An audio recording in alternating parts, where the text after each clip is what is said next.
Vamos falar com a doutora Suzy Vieira, que é cirurgiã plástica. Seja muito bem-vinda. Obrigada. Agora, eu fiquei meio alarmada. Parece que fizeram uma pesquisa e entre 2.700 pessoas que foram analisadas, 1 a cada 3 disseram que durante suas fotos, em selfies, elas percebiam algo que não agradava mais no visual e que buscaram cirurgia plástica. E aí a gente começa a pensar se essa história de selfie também não está levando as pessoas a buscarem uma certa perfeição, né, doutora? Sem dúvida. As selfies estão dando uma percepção diferente da pessoa, de si mesma. Que é uma foto que acaba não privilegiando muito a aparência. É feita muito próxima, num ângulo que você não pode escolher. Então você é o que dá, né? É o que dá para fazer. E você acaba focando muito na face. Então tem um estudo da Sociedade Americana de Cirurgia Plástica que mostrou um aumento considerável no número, especialmente de rinoplastia, cirurgias plásticas de nariz, após o advento das selfies. Agora, nem todas as pessoas que vão atrás da cirurgia plástica em busca, por exemplo, de uma rinoplastia, precisariam fazer essa cirurgia, né? Ah, sim, mas cabe ao profissional orientar, porque às vezes cirurgia plástica é questão de custo-benefício. Você vai ter uma melhora, mas em troca você vai ter uma cicatriz, você vai ter uma cirurgia, você vai ter alguns riscos. Então é custo-benefício, tem que o ganho ser... valer maior, a pena, né? Maior do que o custo que você vai ter. Do que a perda, né? Aqui a gente tem algumas selfies de famosas. Eu acho que ela tá bonita. A Beyoncé tá bonita, Tá bem, né? tá super bem. Mas acho que não foi uma selfie, porque não dá pra ver a mão dela esticando. Alguém tirou essa foto dela, Não né? parece ser. Apesar que tem aplicativos hoje que você apoia o celular em algum lugar e aí você bate com a mão e ele vai tirando foto, você escolhe a melhor. Menos mal, né? Também. Mas ela tá bonita sem maquiagem, Tá bonita, né? tá super bem. Deixa eu ver mais uma, vamos ver a próxima. A Miley Cyrus. Eu também não acho que parece que fez plástica, parece, doutor? Não parece. Não, né? Na verdade, essa questão de fez ou não fez, nem sempre a gente consegue detectar. Quando é bem feito, fica natural, é isso? Infelizmente, quando fica mal feito, nós conseguimos perceber. Mas quando fica natural, muitas vezes não dá para perceber. Agora, você falou da rinoplastia. O nariz dela é um nariz bonitinho. É um Mas nariz... que muitas vezes as meninas não buscam um nariz assim para fazer cirurgia plástica, né? Sim, o nariz dela é um nariz que é compatível com a face. Fica mas harmônico, tem pessoas, né? que mesmo com esse nariz querem encurtar, deixar um padrão que não é compatível. O nariz tem que combinar com a estrutura da face inteira. Quer dizer, se a gente muitas vezes pegar de uma foto somente, por exemplo, o nariz, acho que a maior das reclamações, principalmente das mulheres, acaba sendo o nariz. Pode combinar com aquele rosto, mas tirando ele, analisando, você não acha o nariz tão bonito, Não é um nariz né? perfeito, mas que na estrutura geral se Fica harmônico, adequa bem, né? que não deveria ser mexido. Vamos ver mais uma? Essa aqui é a Shakira? Como tá diferente. Bonita, né? Tá super bem. Também Esse acho que é selfie mesmo, tá com o bracinho esticado. Parece Tá ser. ótima ela, hein? tá muito bem. Qual a segunda reclamação que vocês ouvem mais nos consultórios médicos sobre cirurgia plástica? Primeiro o nariz, depois? Em relação à face, acaba sendo pálpebra. Pálpebra. Dá uma cansada mesmo, né? Aquelas bolsas, especialmente, que às vezes aparecem em pessoas muito jovens. E as pessoas se incomodam porque ficam com a aparência de cansada, de que não dormiram. Incomoda bastante. E antes disso até, as pessoas começam a se incomodar com as rugas de expressão. Tá. Que são aquelas faces que ficam com rugas nessa região da glabela, ou pés de galinha, e que muitas vezes deixam a pessoa com a aparência de sisuda, de triste. De brava, né? De brava, e que não condiz com o humor da pessoa. Então, quer dizer, primeiro nariz, depois pálpebras e depois os procedimentos que são mais leves, que não são cirúrgicos, né? Aplicação de toxina botulínica, né? Pupila. Na verdade, nariz não é a cirurgia plástica mais realizada, não é? nem procurada. No não. rosto, não? Não. Acaba sendo é? pálpebras, pálpebra. o lifting, que é a suspensão da face, e nariz não está entre o primeiro e o segundo lugar. Às vezes depende muito da população também. Aqui no Brasil não é a cirurgia mais realizada. Só que, como com o advento dos selfies, aí as pessoas acabaram mais, né? vendo mais os narizes e se incomodando mais. A gente tem aqui um antes e depois da Angelina Jolie. Vou te dizer que eu só vi que ela aumentou os lábios. Na verdade, como que ela fez? as fotos, o cabelo está diferente, a maquiagem está diferente, fica difícil comparar. Mas não vejo Tem também muita grandes diferença, mudanças, não. Tudo bem os lábios, mas também ela tá com gloss e às vezes o próprio batom dá uma impressão que aumentou, né? A maquiagem, o cabelo, tudo isso muda muito a aparência. Mas o ideal seria isso, quer dizer, que a gente pegasse uma foto, vê que a pessoa está bonita, mas que não fez uma alteração assim tão radical? Esse é o ideal da cirurgia plástica. Eu sempre falo até para as pacientes que buscam os lifts, que são aquelas cirurgias que fazem a suspensão da face, que é a plástica de face, que elas não vão ficar com 20 ou 15 anos de idade, elas vão continuar com a mesma idade, só que mais bem conservadas, mais sem bonitas, tanta flacidez, né? Diminuindo o aspecto de rugas, de tudo isso. Essa é a cirurgia ideal.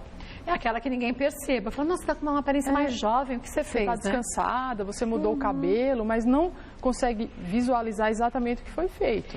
Olha, a gente tem alguns mitos e verdades sobre cirurgias plásticas, é legal você prestar bastante atenção. Quer ver? Vamos ver o primeiro deles? O tratamento pode deixar o paciente sem expressão. Mito ou verdade, doutora Suzy? É verdade, acaba sendo verdade. Se for exagerado, pode tirar a expressão, pode deformar os traços. Tem pessoas que a gente vê que ficam irreconhecíveis. Infelizmente, isso é trabalho de cirurgião plástico, é de trabalho médico, mas que conseguem deformar a aparência da pessoa, que não é adequado. Então é uma verdade. Se não for feita uma cirurgia plástica da forma correta, pode dar sim. E tudo em excesso acaba sendo danoso. Então, mesmo uma toxina botulínica em excesso, um preenchimento em excesso, não necessariamente uma cirurgia. Sim, qualquer procedimento. A grande vantagem desses procedimentos é que, se ele for feito de uma forma temporária, com um produto que seja absorvível, felizmente, com o passar do tempo, vai melhorar. Mas os que são definitivos ou as cirurgias, infelizmente, vão perdurar. Mas você acha que essa mudança que a gente está vendo com o advento das selfies, isso vai se tornar para sempre, quer dizer, a partir daí, porque as pessoas de início tiravam as fotos de uma forma simples. Ah, vamos registrar esse momento. Aí depois ficam olhando, analisando, ai, nossa, mas olha o nariz, olha não sei o quê. Quer dizer, será que isso não vai complicar daqui para frente ou você acha que não? Na verdade, essa questão das fotos sempre houve. As pacientes às vezes chegam no consultório mostrando, olha, quando eu tiro foto, isso sempre aparece. Quando eu tiro foto, eu tenho que virar em tal posição. Tem coisa que você enxerga? Sim. Ou tem coisa que não? Muitas coisas eu consigo enxergar. Agora, as selfies, elas aumentaram porque todo mundo agora tira foto demais de si mesmo em todos os lugares. Então, isso agora acabou ficando mais em evidência. Mas a questão da pessoa se ver diferente a partir de uma foto, isso não é coisa nova. Mas dizem que até a Gisele Bündchen, quando vê uma foto dela, vê defeito. É verdade. Por que a gente não vai ver uma foto nossa com defeito, né? Sim. Inclusive, quando a gente compara as cirurgias plásticas, eu gosto muito de mostrar a foto da paciente mesmo após feita a cirurgia, porque a percepção é diferente. A gente consegue ser até mais objetivo. Mas eu acho que a gente acaba sendo muito cruel também com a gente muitas vezes. Eu não conheço muitas pessoas que olham suas fotos e falam, ai, que linda que eu fiquei. A maioria vê um monte de defeito, não é verdade? Inclusive, uma coisa que se discute é que muitas pessoas tiram as fotos fazendo careta, bico, mudando. Então, qual é a finalidade? Chamar atenção, ou se mostrar bonita, ou se mostrar diferente, ou disfarçar alguma coisa? Será? Vai saber, né? São várias questões por trás disso aí. É verdade, é verdade. Vamos ver mais um mito ou verdade? O próximo qual que é?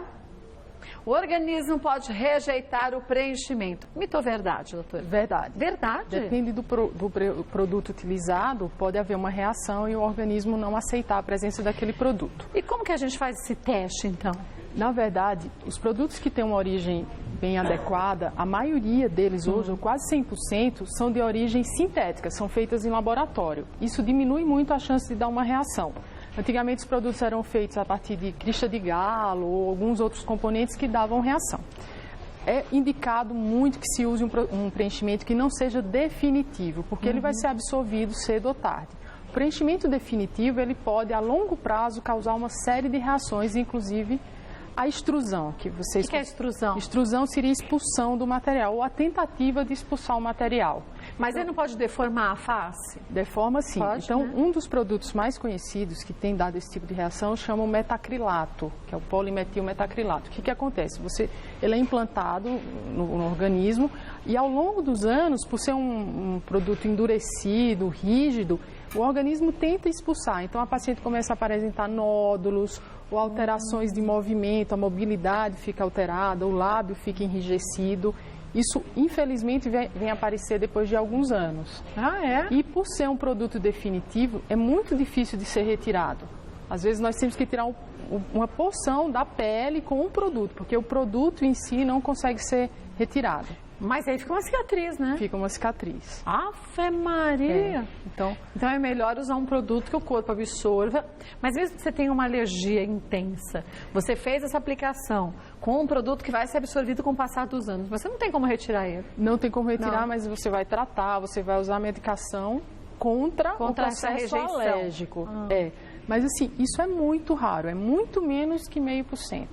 Tudo bem, mas quando acontece com a gente é 100%. Por isso que é bom, gente, você, antes de mais nada, escolher um médico que seja um cirurgião plástico de verdade. Digo isso porque tem muita gente que vai em outros médicos. Tudo bem, estudaram medicina, mas não fizeram a especialização em cirurgia plástica. E isso é muito importante, né? Infelizmente, além disso, procuram até profissionais não habilitados, não médicos. Aí piorou, né? O custo é menor, a facilidade é maior e é complicado. Vamos para mais um mito ou verdade? Olha, o lifting facial acaba com excesso de pele. Verdade? Sim, esse é o intuito da cirurgia, diminuir o excesso, a sobra de pele. Agora, a cicatriz também é inevitável, mas hoje cada vez mais a gente percebe que fica meio que imperceptível até, né? O grande segredo da cicatriz de cirurgia plástica não é fazer uma cirurgia sem cicatriz, é posicionar a cicatriz. Então, se a gente pode posicionar uma região que o cabelo cobre, que tem uma ruga já natural, que tem uma estria quando é no corpo, então nós posicionamos a cicatriz nesse local para que ela fique praticamente imperceptível. Mas depende muito também da cicatrização do paciente. Quer dizer, quem tem propensão a queloides, por exemplo, pode ser que justamente nessa cirurgia fique com um acúmulo ali, né? Fique com uma cicatriz que a gente considera inestética, uma cicatriz de má qualidade. Ou então, quem pede para se esticar demais a pele, porque aí tende a repuxar também, né? A cicatriz, se ela é submetida à tensão, à força, ela vai se comportar alargando ou aumentando o volume, crescendo, escurecendo, que não é adequado. E algumas áreas do nosso corpo são mais propensas a cicatriz inestética, cicatriz feias, que são as áreas de dobra, cotovelo, no ombro, áreas que têm mais tensão. Bom, isso sem falar no tabagismo, né? Pessoas que fumam têm uma cicatrização muito aquém das outras pessoas, né? A cicatrização por conta da circulação, que é deficiente, ou outros problemas de saúde, como diabetes mal controlado ou outras patologias. Por isso que é importante que o paciente nunca omita as doenças que ele tem quando fosse submeter uma cirurgia. E desconfie, viu? Se você vai fazer uma cirurgia plástica, o médico fala, legal, vem amanhã que a gente faz. Não vá. É verdade. Porque fazer essas coisas, qualquer procedimento sem os exames é um risco muito grande, né? É uma cirurgia, seja de pequeno, médio ou grande porte, a cirurgia plástica é um procedimento invasivo e cirúrgico. Então, e como toda cirurgia tem seu risco, tem seu risco. Vamos ver mais um mito ou verdade? A limpeza de pele e o peeling são a mesma coisa. Não é verdade, é um mito. É um mito, bem distintos por sinal, né? O peeling consiste na aplicação de um aço ou outro produto abrasivo que vai causar a remoção de algumas camadas da pele. A limpeza de pele é a limpeza dos poros, a aplicação de algumas impurezas, uma coisa mais superficial, mais branda. A limpeza de pele pode ser feita por esteticistas ou não? Normalmente é feita por esteticistas. Mas também não pode ser qualquer pessoa, porque tem gente que fica com cicatrizes. Eu tenho uma amiga que tem a pele bem machucada porque ela tinha acne e foi fazer uma limpeza de pele e essa esteticista usou um mini bisturi para abrir todas as espinhas e tirar o pus. E ela ficou com uma pele bem marcada. E a limpeza de pele tem um limite. Então, isso aí, essa manipulação exagerada pode gerar cicatrizes, sim. E depois, para você tirar essas cicatrizes...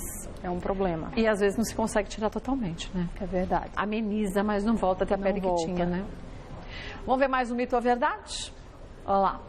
Aí, você já foi. Próximo. A blefaroplastia pode causar cegueira. O que é blefaroplastia? É a plástica das pálpebras. Das pálpebras, tá. Pode causar cegueira? Eu diria que poder até pode, mas isso é muito, muito raro. É uma complicação raríssima de uma blefaroplastia e muito, muito incomum. mas poder causar pode. Mas o que pode dar errado para causar cegueira? Em suma, o que pode acontecer é algum sangramento que vai prejudicar o nervo ocular e aumentar ou causar um aumento da pressão no olho, mas normalmente até causar cegueira existe uma série de sintomas que o médico vai perceber e que vai intervir. Então a cegueira é o último passo de um processo longo. É muito raro. Mas nada na medicina é 100%, né? Sim ou não, eu diria que sim. Que sim, nesse sentido. É raro, mas pode acontecer. É raríssimo. Mas normalmente acontece com alguma pessoa que tem algum comprometimento de saúde ou não? Normalmente acontece se houver um sangramento inesperado no pós-operatório e não percebido. Ou não tratado. É difícil, então, o que é muito difícil, que pode acontecer sangrar para trás do olho, formar um hematoma, que a gente chama de retrobulbar, atrás do olho, que vai prejudicar o nervo óptico e também o olho como um todo. Hoje a gente vê que meninas cada dia mais cedo em busca de cirurgia plástica. Sim. Esse é um problema também ou não? É um grande problema. Para a pessoa se submeter a uma cirurgia plástica, ela tem que ter maturidade, não só física, como mental, psicológica. E com esse advento de todo mundo procurar plástica, virou quase que um modismo. Então a gente tem que saber até onde pode ir e quando começar também. Quando começar e quando parar, né? Quando parar. Porque tem gente que parece que vai buscar uma cirurgia plástica anual, como se fossem férias. Eu sempre falo, cirurgia plástica não é salão de beleza. Você vai indiscriminadamente. É uma questão muito séria que tem que ser encarada dessa forma. E tem o seu limite também, né? Tem um limite, sim. Porque as pessoas, elas têm às vezes um ideal de beleza que é inalcançável. Não tem como. Então, cabe ao profissional orientar, olha, eu vou modificar dentro do que você tem, eu vou melhorar. Vou ver o que eu consigo melhorar em tal e tal aspecto e objetivamente explicar os prós e os contras. Vamos ver mais um mito ou verdade? É possível identificar quem operou o nariz? Em alguns casos, sim. Mas é um mito. A gente não consegue identificar todas as pessoas que operaram o nariz, não todo né? mundo, mas infelizmente no passado existia um padrão de nariz que quase que todo mundo seguia. Então era aquele nariz muito fino, de boneca, muito arrebitado, muito... diminuíam demais. E essas pessoas ficaram com estigma. Mas se é um nariz que é operado dentro dos padrões, com sutileza, não tem como perceber. E o ideal, como você disse, né, doutora, é justamente esse. Que a gente faça uma cirurgia plástica, todo mundo diga que você está mais bonita, mas ninguém perceba. Porque se a gente percebe, é porque alguma coisa não ficou tão legal, ficou meio estranho, né? Algum sinal está denunciando. Ou uma cicatriz. Se você é tabagista, se você fuma, saiba que também a cirurgia pode não sair como você imagina. Não só a estética, não. Cirurgias até de emergência, qualquer cirurgia, né? E o risco em si do procedimento já é aumentado. Muito maior, todos né? os outros fatores. Vamos ver mais um mito ou verdade? A rinoplastia pode causar problema respiratório? Sim. Pode? Por quê? Sim, mas isso é prevenível. Eu sempre falo que a avaliação do nariz deve ser não só estética, mas também funcional. Até porque o nosso nariz não é uma estrutura embelezadora, ela precisa funcionar, respirar.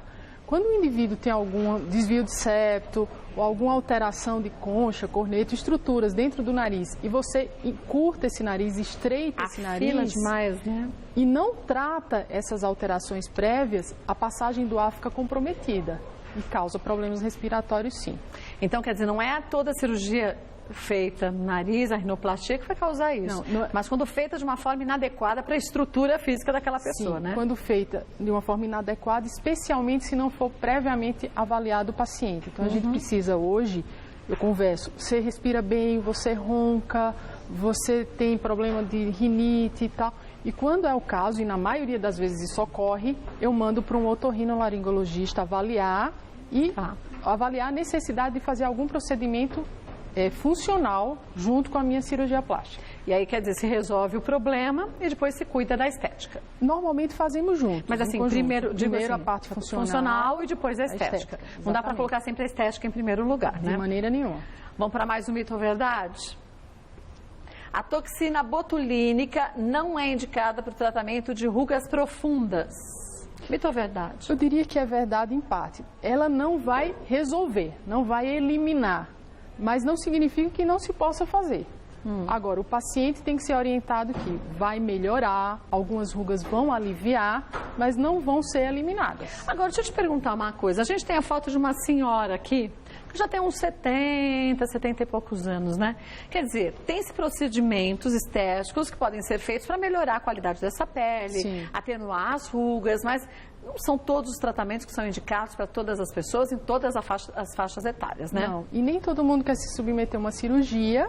E uma vez eu escutei uma coisa de uma paciente que eu achei muito interessante. Doutora, não é porque eu estou idosa que eu estou condenada a ser feia. Claro que não. O que puder ser feito para melhorar, eu quero. Eu sei que eu não vou ficar com 15 anos. O que tem que se fazer é a paciente entender isso. Eu acho que essa é a parte mais difícil. Sim. Principalmente nos dias de hoje, que a gente vê que as pessoas têm um medo de envelhecer. Começa a aparecer uma ruguinha, outra ruguinha, já fica paranoica. É verdade. E aí a gente vê meninas de 28 anos, 30 anos, mulheres novas demais com essa preocupação excessiva. Sim. E aí isso começa a mostrar o quanto que essa pessoa não vai conseguir chegar numa idade dessa se achando bem.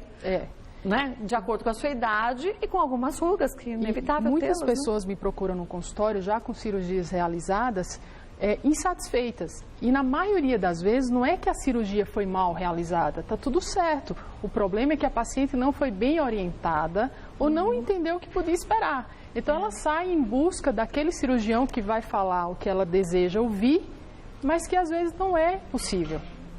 É esse o problema. É uma promessa que não tem como ser cumprida, Não tem como ser cumprida. Olha, converse bastante com o seu médico, tenha esse contato, que tem que ser próximo desse jeito, gente. Você tem que acreditar no que o profissional está te dizendo. Não tente rejuvenescer 20, 30 anos. Sim. E vai ficar melhor. Eu acho que o objetivo é esse, que a gente fique melhor para a idade que a gente tem. 20 anos a gente não vai voltar a ter mais, não tem jeito, né? Não. Olha, vou passar para vocês, só lembrando, o nosso e-mail, qualquer sugestão que você tenha de tema, mulheres@tvgazeta.com.br. Doutora Suzy Vieira, que é cirurgia plástica, volta mais vezes ao programa. Pode sugerir alguns temas para a gente sim, viu? Obrigada mais uma vez. Boa tarde, viu? Boa tarde.